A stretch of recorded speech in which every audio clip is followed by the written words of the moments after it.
Pernahkah kalian mendengar kata iman?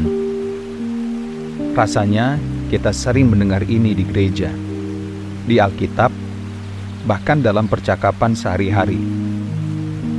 Tapi, apa sih sebenarnya iman itu? Apakah iman sekadar percaya? Atau ada sesuatu yang lebih dalam dari itu? Atau, apakah iman adalah semacam kunci atau password untuk mengakses berkat Tuhan? Ini adalah pertanyaan yang menarik. Dan hari ini kita akan coba kupas tuntas pengertian iman dari dua sudut pandang yang berbeda, yaitu dari bahasa Ibrani dan Yunani. Percayalah, kalian akan menemukan sesuatu yang sangat bermakna dari sini. Sebelum kita mulai selanjutnya, saya mau kasih disclaimer dulu nih. Video ini bertujuan untuk memberikan inspirasi dan pemahaman tentang iman berdasarkan Alkitab. Semua pendapat yang disampaikan merupakan pandangan pribadi yang berlandaskan pada ajaran Kristen dan tidak dimaksudkan untuk memaksa atau mempengaruhi keyakinan siapapun. Setiap orang memiliki kebebasan untuk memahami dan mengeksplorasi iman mereka dengan cara masing-masing. Kami juga tidak bermaksud untuk merendahkan atau menyinggung pihak atau kelompok tertentu. Terima kasih atas dukungan Anda, dan semoga video ini bisa menjadi berkat bagi banyak orang.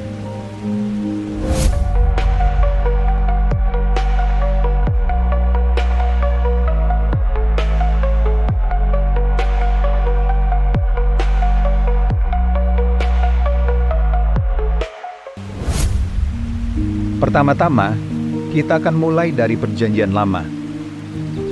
Iman dalam bahasa Ibrani disebut aman.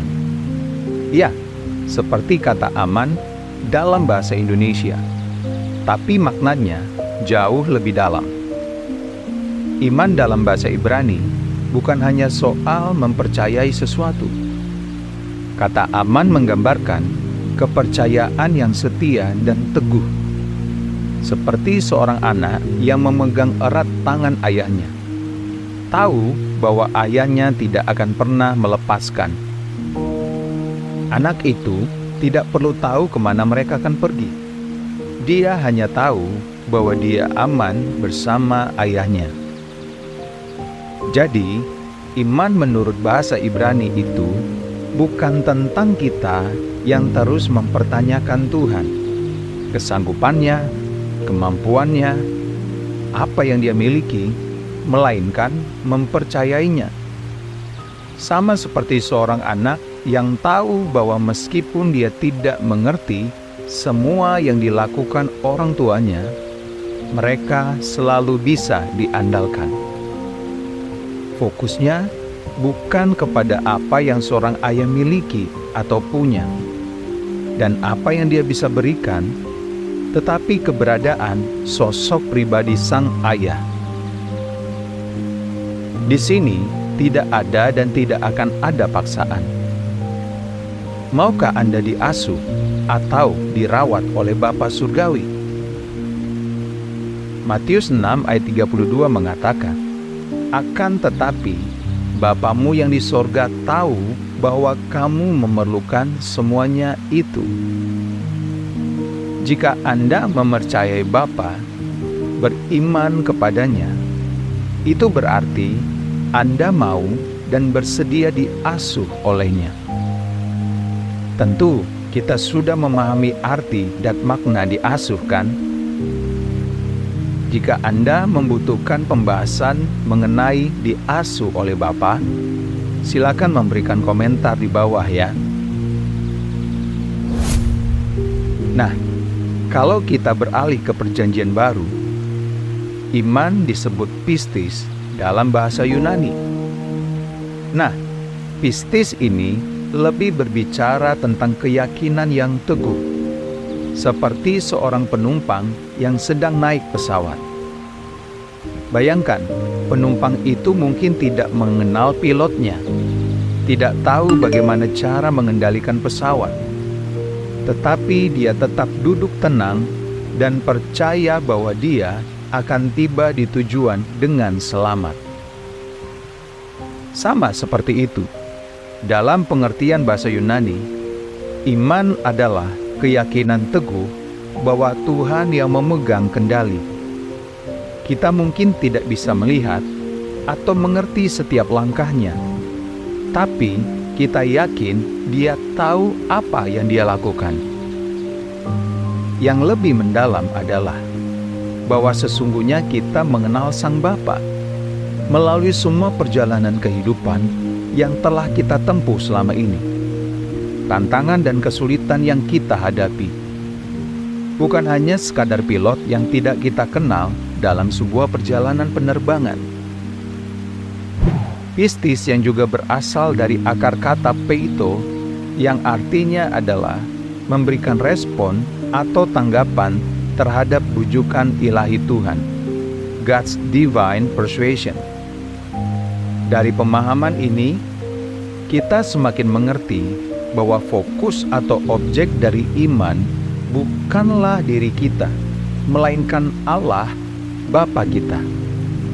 Oleh karena itu, iman dan percaya sesungguhnya adalah memberikan diri dan menyerahkan diri kepada objek yang kita percayai, yaitu Allah, Tuhan kita, Yesus Kristus. Jadi, sekarang kita tahu bahwa iman itu lebih dari sekadar percaya. Tapi, ada satu kesalahpahaman yang sering terjadi loh. Kadang, kita berpikir bahwa iman itu seperti password untuk mendapatkan apa yang kita inginkan dari Tuhan. Seperti, Tuhan, saya beriman, jadi saya pasti dapat berkat ini. Tapi sebenarnya, iman bukan soal mendapatkan apa yang kita mau, melainkan percaya bahwa Tuhan selalu memberi yang terbaik, bahkan ketika itu bukan yang kita harapkan. Iman adalah tentang hubungan, bukan transaksi. Tuhan bukanlah mesin ATM yang memberikan apapun yang kita inginkan saat kita memasukkan password iman. Dia adalah Bapa yang penuh kasih, yang selalu memberikan yang terbaik, bahkan ketika kita tidak bisa melihatnya saat ini. Dalam pengertian Alkitabiah, baik dalam bahasa Ibrani maupun Yunani, iman selalu lebih tentang hubungan dan kesetiaan kepada Allah daripada sekadar alat tukar untuk mendapatkan apa yang kita inginkan.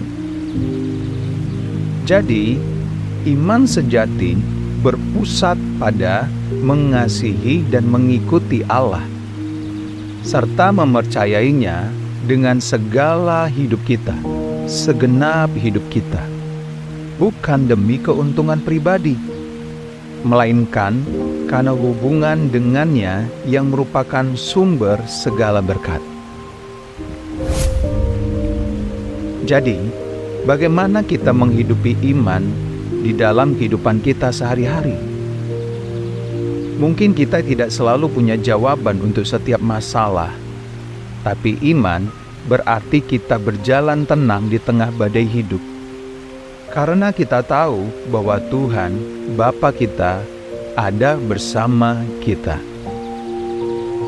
Iman itu bukan berarti semua masalah hilang, kebutuhan tercukupi.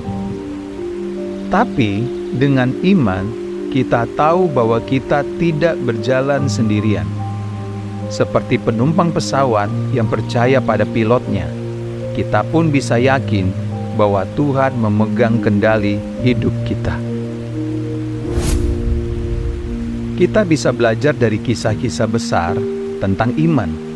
Misalnya Abraham. Dia dipanggil oleh Tuhan untuk pergi ke tempat yang dia tidak tahu. Apa yang dia lakukan? Abraham taat, karena Abraham percaya bahwa Tuhan yang memanggilnya adalah setia. Atau mungkin kita ingat kisah Corrie ten Boom yang dengan imannya menghadapi masa-masa sulit selama Perang Dunia Kedua. Atau Martin Luther King Jr. yang dengan keyakinan teguh memperjuangkan keadilan meskipun menghadapi begitu banyak tantangan. Mereka semua menunjukkan bahwa iman adalah kekuatan yang membuat kita terus berjalan, bahkan ketika keadaan tidak selalu mudah. Kita mulai dengan kisah Corrie ten Boom. Corrie bukanlah seorang tentara, bukan pula seorang politisi. Dia hanyalah seorang perempuan biasa yang hidup di Belanda selama Perang Dunia Kedua. Namun, imannya menginspirasi jutaan orang hingga hari ini. Saat Nazi mulai menginvasi Belanda, mereka juga mulai menganiaya orang-orang Yahudi. Di tengah ketakutan dan kegelapan itu, Corrie dan keluarganya membuka rumah mereka sebagai tempat persembunyian untuk orang-orang Yahudi, menyelamatkan mereka dari kekejaman Nazi. Tapi pada tahun 1944, keluarga Corrie dihianati dan ditangkap oleh Nazi. Corrie dan saudara perempuannya, Betsy, dikirim ke kamp konsentrasi Ravensbrück dalam kondisi yang sangat buruk, kelaparan, kedinginan, dan penderitaan fisik yang tak terbayangkan. Iman Corrie diuji. Di tempat yang seharusnya membunuh semangat, Corrie dan Betsy justru menemukan kekuatan dari iman mereka. Setiap hari, mereka mengadakan persekutuan rahasia, membacakan Alkitab yang diselundupkan secara diam-diam. Mereka menyampaikan pesan harapan kepada para tahanan lain, meskipun nyawa mereka terancam setiap saat. Tidak lama sebelum Betsy meninggal, dia berkata kepada Corrie, "Tidak ada lubang yang begitu dalam sehingga kasih Tuhan tidak bisa menjangkaunya." Setelah perang, Corrie bebas dan menjadi saksi hidup dari kekuatan iman yang mengatasi kegelapan. Dia menghabiskan sisa hidupnya berbicara tentang pengampunan dan kasih Tuhan, bahkan kepada mereka yang pernah menjadi musuhnya.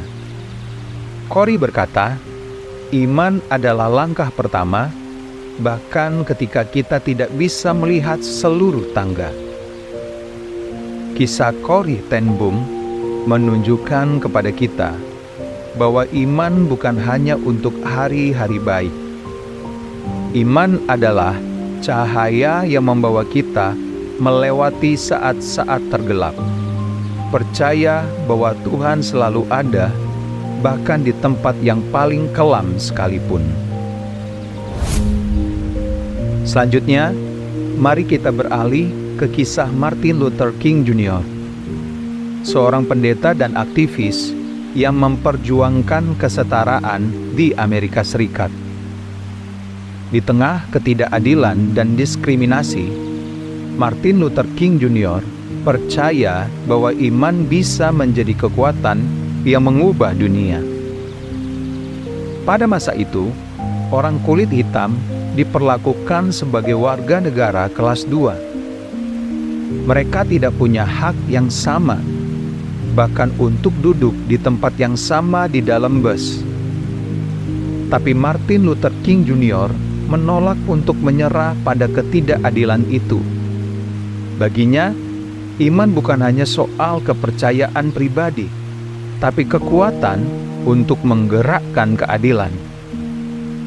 Martin Luther King Jr. berkata, iman adalah mengambil langkah pertama, bahkan ketika kamu tidak bisa melihat seluruh tangga. Ini bukan sekadar kata-kata indah, tapi prinsip yang dia hidupi. Dengan kekuatan iman, dia memimpin gerakan hak-hak sipil tanpa kekerasan, percaya bahwa keadilan pada akhirnya akan menang. Meskipun menghadapi ancaman pembunuhan, penjara, dan kekerasan fisik, Martin Luther King Jr. tidak pernah beralih dari keyakinannya. Dia percaya bahwa Tuhan ada di pihak mereka yang tertindas, dan bahwa kasih dan kedamaian akan selalu lebih kuat daripada kebencian dan kekerasan. I have a dream, katanya dalam pidato yang terkenal di Washington DC. Dalam mimpi itu, dia melihat dunia di mana anak-anak dari semua ras hidup berdampingan dalam perdamaian dan kesetaraan. Ini bukan sekedar mimpi kosong. Ini adalah mimpi yang dihidupi oleh iman teguh bahwa Tuhan merindukan keadilan bagi semua umatnya.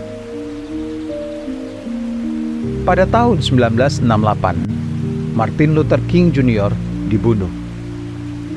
Tapi meskipun hidupnya berakhir tragis, imannya tidak pernah mati. Hingga hari ini, dunia masih mengenang perjuangannya.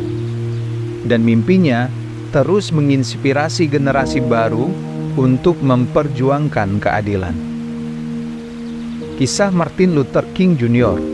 menunjukkan bahwa iman tidak hanya membawa kita kepada Tuhan, tapi juga menggerakkan kita untuk memperjuangkan dunia yang lebih baik, dunia yang penuh kasih dan keadilan. Dua kisah ini dari Corrie ten Boom dan Martin Luther King Jr. memberi kita gambaran nyata tentang bagaimana iman bekerja dalam kehidupan nyata. Iman bukanlah sesuatu yang pasif. Iman adalah langkah aktif untuk percaya, untuk bertahan, dan untuk bertindak, bahkan ketika kita tidak tahu apa yang akan terjadi selanjutnya. Iman itu seperti anak kecil yang mempercayai ayahnya, atau seperti penumpang yang mempercayai pilotnya. Dan ketika kita hidup dalam iman seperti itu, kita akan melihat bahwa Tuhan selalu setia, bahkan di tengah tantangan terbesar dalam hidup kita. Jadi, apa yang kita pelajari hari ini? Iman bukan sekadar percaya tanpa dasar, dan bukan pula alat untuk mendapatkan apa yang kita inginkan. Iman adalah hubungan dengan Tuhan yang penuh kepercayaan dan penyerahan diri, seperti seorang anak yang memegang tangan ayahnya, atau seperti penumpang yang mempercayai pilotnya. Iman sejati adalah tentang berjalan bersama Tuhan, percaya bahwa Dia selalu setia, meskipun kita belum mengerti rencananya sepenuhnya. Kita tidak perlu memahami semua hal. Yang kita perlu lakukan adalah mempercayainya. Karena pada akhirnya, Tuhan selalu ada dan Dia tidak pernah mengecewakan. Jadi bagaimana dengan Anda sekalian? Apakah arti iman dalam hidup Anda? Tuliskan di kolom komentar di bawah ini, dan mari kita saling menguatkan dalam perjalanan iman kita. Jika kalian merasa video ini memberkati, jangan lupa untuk like, share, and subscribe, agar lebih banyak lagi orang yang bisa mendengar pesan ini. Sampai jumpa di video selanjutnya. Tuhan Yesus memberkati.